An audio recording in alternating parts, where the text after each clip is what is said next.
màmá. Káàlẹ́ o. Kí ni orúkọ yín? Màmá wọ́n ní kí ni wọ́n kí yín o ẹ kú ọdún ẹ kú ìdùn wọ́n ní Olódùmarè á jẹ́ kí a ṣe pẹ́ o wọ́n ní ájù báyìí lọ ní àmọ́dún wọ́n ní ojú yín á máa rọ́dún wọ́n ní ẹ ò ní fọdún jẹ wọ́n ní ọdún ò ní pa gbogbo wa jẹ o wọ́n ní àṣeyíṣẹ́ mi o màmá ǹjẹ́ a lè mọ orúkọ yín kí ni orúkọ yín? Oníṣọlá Àbàkẹ́ Olúwo ńlá. Màmá ní Omiṣọlá Àbàkẹ́ Olúwo ńlá. Ẹ jọ̀ọ́.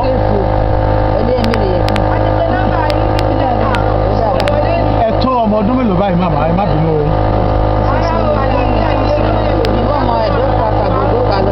Màmá ní àsìkò yìí màmá ní àwọn tí ń gbé bíi 60 ó lé ọdún lọ kí Olódùmarè tó jẹ́ kí ẹ̀mí yín ó gùn kí ara wájú má dèrò ẹ̀. Ẹ jọ̀ọ́ màmá kí ni orúkọ òrìṣà tẹ̀ ń ṣe ń bí lẹ́nu? Eyinlẹ̀. Today we are here for Eyinlẹ̀ festival. Kí ni orúkọ àdúgbò bíi l'Abẹ́òkúta? We are here in Okealeji in Odofi compound Ìsàlẹ̀ Toko, Abẹ́òkúta. Ẹ jọ̀ọ́ ó ti tó ọdún mélòó tí òrìṣà yìí ti ṣẹ̀? Irú òrìṣà wo gan ló ń jẹ́ Eyinlẹ̀ yìí màmá?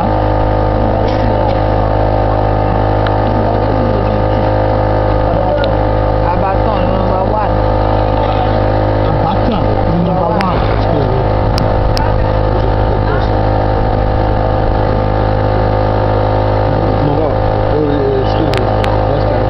Òrìṣà nígbà tí ń pè òrìṣà àbí orin ká ní pé òrìṣà kò sí òrìṣà kò jẹ́ pé òrìṣà tó ti lọ́dọ̀ mi torí kì í ṣe aṣọ orí táwọn ìgbà láǹkàrà òrìṣà tí nígbà tí Ọlọ́run ti ṣe ẹ̀dá ayé àti ọ̀run òrìṣà tí exist wọ́n ti exist so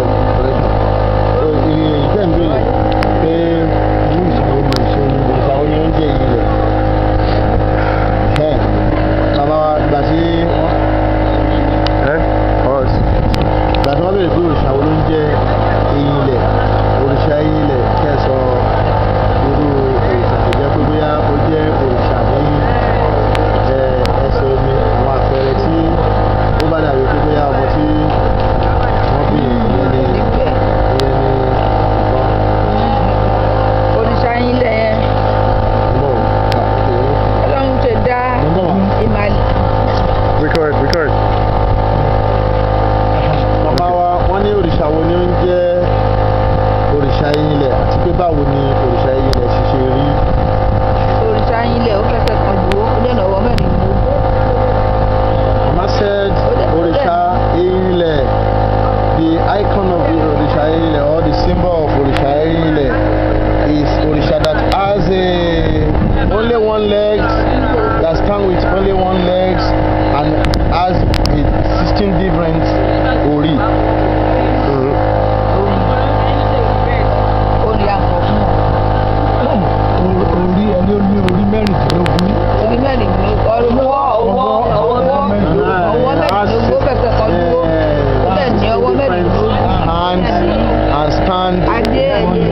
And stand by only one leg and has a symbol of fly.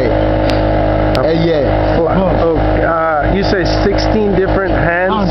Yeah. Okay. And one symbol of on top. The flag. The flag. Okay.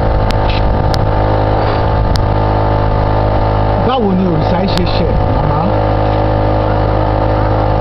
Àwọn bàbá wa tó ń ya wọn ń pa nìkan jù pé àtòdí ọ̀run lọmọ ọmọ tuntun yàn láti bí wọ́n máa gbé wálé ayé.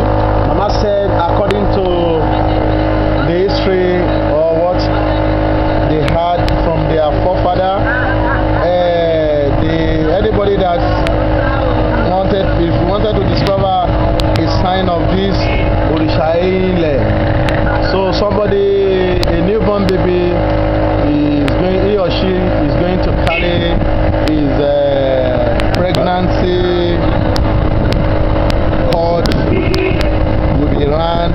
The umbilical cord. The umbilical cord will be round on his right hand. That is a symbol and a sign of healing. Okay. So if by the time of delivery. Okay, okay. Òrìṣà yìí màmá ṣé ọkùnrin ni àbí obìnrin? Ọkùnrin ni ó. Mama said this Orisha Ile is a male Orisha. Okay. It's a male. Ẹ jọ̀ọ́ màmá kí ni wọ́n fi ń bọ òrìṣà yìí mà? As is a male, he related to Ogun. Mama said Orisha Ile. As a male Orisha, he has a relationship with Ogun. He's a brother, a junior brother to Ogun. Okay. And Mama already mentioned that he related to Omi, which is stream. The same thing. He is a hunter. A hunter. He's a hunter. And the same thing is a blacksmith. A hunter and a blacksmith. And a blacksmith. Similar path with Similar Ogun. part of Ogun. Okay, okay. Mama, Kí ni wọ́n fi ń bọ òrìṣà wọ́n ní yìí àwọn màmá? nǹkan wo ni wọ́n máa fi ń bọ òrìṣà ilẹ̀ tó máa ń jẹ. Mama said the offering Orisha Ile with a kola nut and bitter nut, a lot of beans, dry beans, fried dry beans, and snails.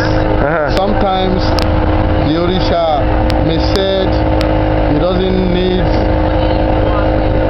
blood, No edge. no edge, so it has to be requested for snail, obi, gin, and so on and so forth. Okay. So there are nothing that he cannot eat.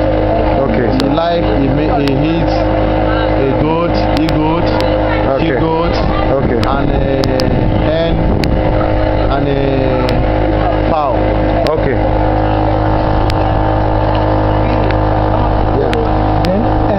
Ẹ jọ̀ọ́ oríṣi mélòó ni òrìṣà yìí pín sí màmá? Mama, wọ́n ní ọ̀nà mélòó ni òrìṣà yìí pín sí? Oríṣi méje ìyàwó ti kẹjọ. Mama said this Orisha has 7 groups, 7 paths. 7 parts, Okay. 7 different parts Okay. of groups, and has all the 7 different groups has only one wife, which is calling Ochin. Wait. Let me just clarify. In the 7 different paths, Yeah, only have one wife. yes. And what is the wife called again? The wife is calling Ochin. Auntie. And the name of the 7th award, wọ́n ní kí ni orúkọ àwọn méjèèjì. Ọba kan. Mama said one is calling Abatan. Ìkejì, Mama said the second one is calling Igberi. ìkẹta, Mama said the third one is calling Aboto. ìkẹrin, Akéwùlà.